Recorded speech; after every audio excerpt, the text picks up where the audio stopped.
বের হওয়ার দোয়া। বিসমিল্লাহি তাওয়াক্কালতু ওয়ালা হাওলা ওয়ালা কুওয়াতা ইল্লা বিল্লাহ।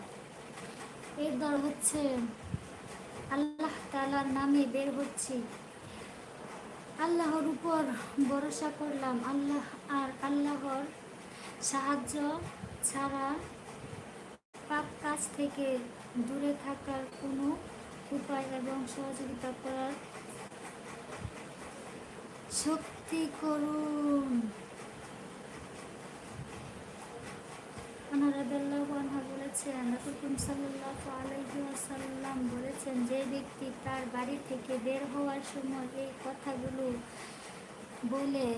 বলে থাকে, আল্লাহর পক্ষ থেকে বলা হবে, তোমার আর কোনো চিন্তা নেই, তোমার সকল দায়িত্ব গ্রহণ করা হলো, তোমাকে সঠিক পথ দেখানো হলো এবং তোমাকে হেফাজত করা হলো, আর শয়তান তার থেকে দূরে চলে যায়।